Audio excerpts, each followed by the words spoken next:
हम लोग हरगिज नहीं उतारेंगे, अपनी जान दे देंगे, हम बुर्का उतारेंगे नहीं। ये हम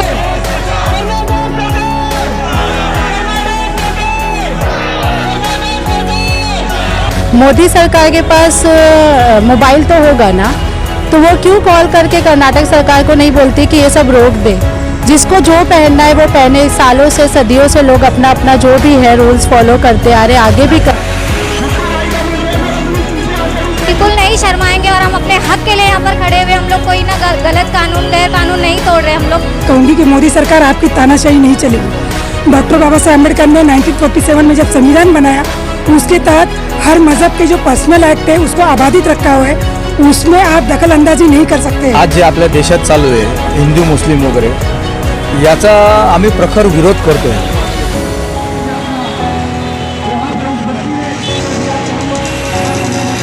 जो बुर्का लगाती है औरतें, उनको कहीं ना कहीं ठोस पहुंचाने की जो कोशिश की जा रही है वो नहीं होना चाहिए।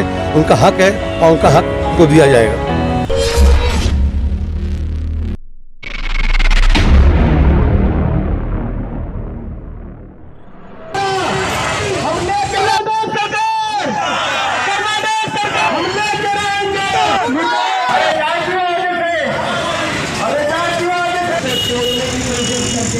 इस प्रकार का अगर कार्य करता है अध्यक्ष महोदय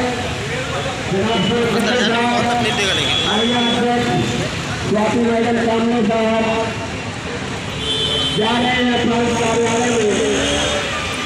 आदरणीय लक्ष्मण हयात खान से गुजारिश करूंगा कि इस मसले पर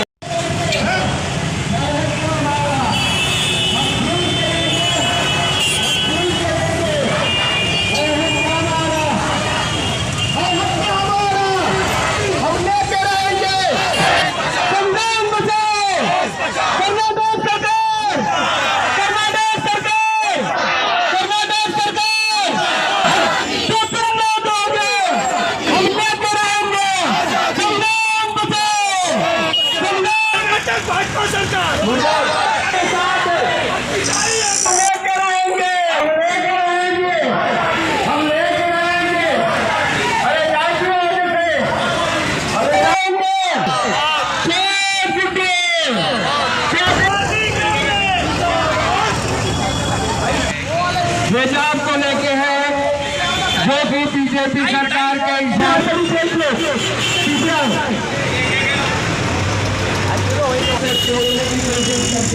इस प्रकार का अगर कार्य करता है अध्यक्ष महोदय साहब जा रहे हैं अपने कार्यालय में।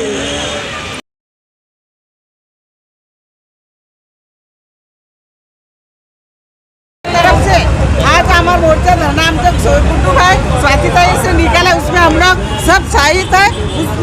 उसमें हम लोग सब निश्चित करके हमारे बहना बहनी को जो आप तटपन है तो बताने देते, उनका इंटरव्यू के बाद वो सब बताएंगे। जय हिंद जय भारत। क्या आप लोग को क्या तकलीफ है? तकलीफ इस दिन है कि हम लोग का बुर्खा है और हम लोग मरते दम तक बुर्खा नहीं उतार सकते हैं।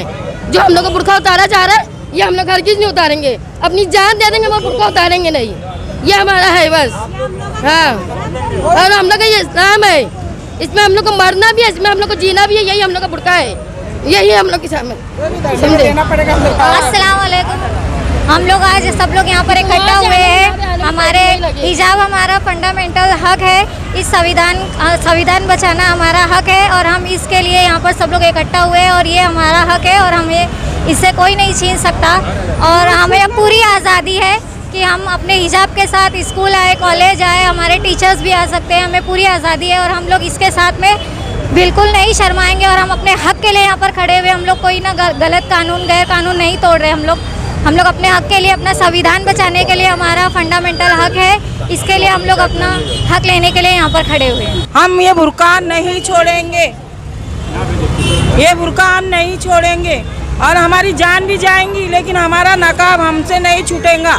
सवाल ठीक है मैम, क्या कहेंगे जिस तरह से कर्नाटक स्टेट के अंदर हिजाब का जो मसला आया है, तो उस हिसाब से देखिए पूरे देश के अंदर जो है हवा गरमाई है, तो यहाँ पे भिवंडी के अंदर आप लोगों ने ये जो आज एक्टिविटी की है तो किस माध्यम से की है? ये इसलिए किया गया है क्योंकि हमको हिजाब पहनना है, पहनते थे, पहनते रहेंगे।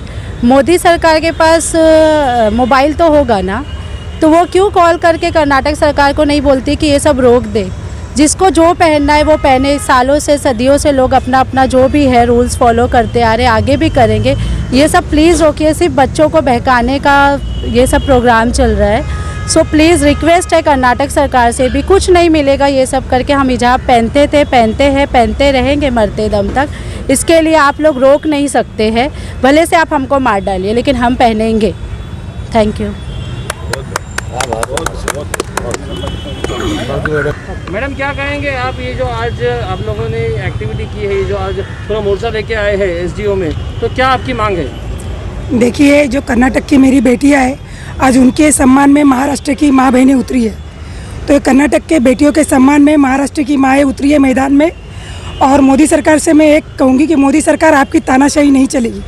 डॉक्टर बाबा साहब अम्बेडकर ने 1947 में जब संविधान बनाया, उसके तहत हर मज़हब के जो पर्सनल एक्ट है उसको आबादित रखा हुआ है, उसमें आप दखल अंदाजी नहीं कर सकते हैं। तो मैं संविधान बचाओ देश बचाओ। आज ये कौन होते हैं हमारे हिजाब और नकाब उतारने वाले? ये हमको बताने वाले हमको क्या पहनना है क्या नहीं।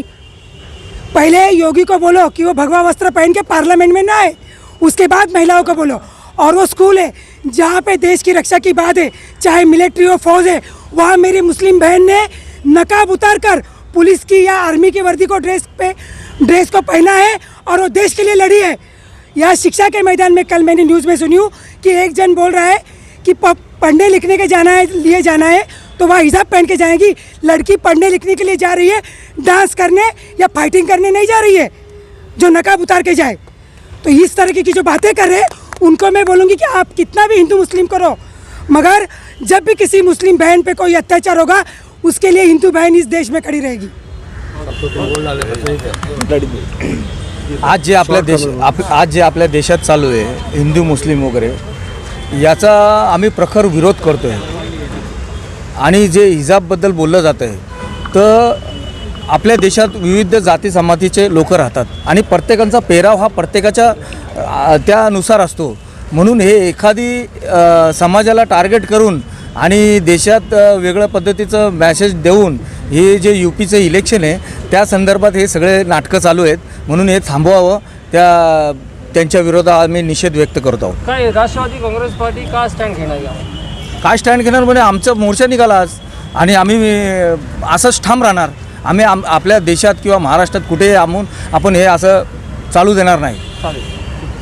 डॉक्टर बाबासाहेब आंबेडकरांनी जो देशाला संविधान दिलं त्या संविधानाचा आधार पकडून आम्ही हिजाबच्या बदली जो मोर्चा काढायला आम्ही निषेध करतो आणि प्रत्येक समाजाला, प्रत्येक बांधवांना, प्रत्येक जाती धर्माला आपला हक्क हा बाबासाहेब आंबेडकर संविधानाच्या माध्यमातून दिला आहे, याचा आम्ही निषेध करतो। जय हिंद, जय महाराष्ट्र, जय राष्ट्रवादी।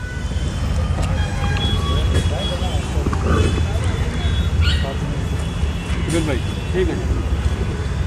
सोचेंगे आज जिस तरह से कर्नाटक में जो हिजाब को लेकर जो मामला गरमाया है, तो उसके बाद में भिवंडी राष्ट्रवादी कांग्रेस पार्टी जो है इसको किस नज़रिए से देख रही है और इसके ऊपर किस तरह से स्टैंड लेती है? कर्नाटक सरकार ने जो हादसा हुआ है, बहुत ही शर्मनाक हादसा हुआ है, जो बच्चियों के साथ वहाँ पे जो हिजाब को ना पहनने पे जो रोक लगाई की कोशिश की गई है, उसका हम निषेध करते हैं। और भिवंडी शहर राष्ट्रवादी पार्टी की तरफ से आज पदाधिकारियों की तरफ से हम इसका निषेध किया है और आंदोलन किया है। और कहीं न कहीं ये केंद्र सरकार की बहुत बड़ी चाल है। 5 राज्यों में एमएलए का इलेक्शन होने वाला है, जिसके अंदर ये कर्नाटक के अंदर ये हरकत करके ये लोग इलेक्शन के अंदर कहीं ना कहीं फ़ायदा उठाने की कोशिश की जा रही है। लेकिन जनता होशियार हो चुकी है और भाजपा सरकार जो हमेशा देश में हिंदू मुस्लिम को बांटने का काम की है, वो हम कभी बर्दाश्त नहीं करेंगे और राष्ट्रवादी पार्टी के कार्यकर्ता और पदाधिकारी कभी बर्दाश्त नहीं करेंगे। आज इस देश के अंदर हमारे देश के अंदर गंगा जमुना की तहजीब सिखाई जाती है और ईद और दिवाली मिलकर हम त्यौहार मनाते हैं, हिंदू भाई और मुस्लिम भाई। तो हम इसको कायम रखने के लिए हमेशा हमारी राष्ट्रवादी पार्टी की तरफ से हमेशा एकता की, हिंदू मुस्लिम एकता की कोशिश रहेगी। और ये जो भाजपा के नालायक लोग जो ये कोशिश कर रहे हैं हमको बांटने की, और जो हिजाब के ऊपर जो ये लोग जो हरकतें की हैं, उसके लिए मैं इतना ही कहना चाहूँगा कि आर्टिकल 14 और 25 के तहत हमारा फंडामेंटल राइट्स है, हमें औरतों को नकाब पहनने का वो कोई राइट्स रोक नहीं सकता। और आज इस देश में संविधान खतरे में है कहीं ना कहीं, और संविधान बचाने का हमारा फ़र्ज़ है। मैं सबसे अपील करूँगा कि जिस तरीके से भाजपा संविधान को ख़त्म करने की कोशिश कर रही है, हमको कहीं ना कहीं संविधान बचाना है। और मैं उस बच्ची का, कर्नाटक में मुस्कान खान का, और जो बच्चियां जो वहां लड़ रही हैं उनको मैं कितनी भी तारीफ़ करूं उतनी कम है। वो कहीं ना कहीं शेर की लड़कियां हैं जो अपने जो संविधान की लड़ाई लड़ रही है और फंडामेंटल राइट्स की लड़ाई लड़ रही है। उनका हर जगह पूरे देश की तरफ से आज उस बच्चियों को सपोर्ट है। और ऐसे नहीं कि हर समाज में अच्छे बुरे सब रहते हैं, लेकिन आज इस देश के अंदर हमारे हिंदू भाई भी का भी कहना यही है कि जो बुर्का लगाती हैं औरतें, उनको कहीं ना कहीं ठोस पहुंचाने की जो कोशिश की जा रही है वो नहीं होना चाहिए। उनका हक है और उनका हक उनको दिया जाएगा।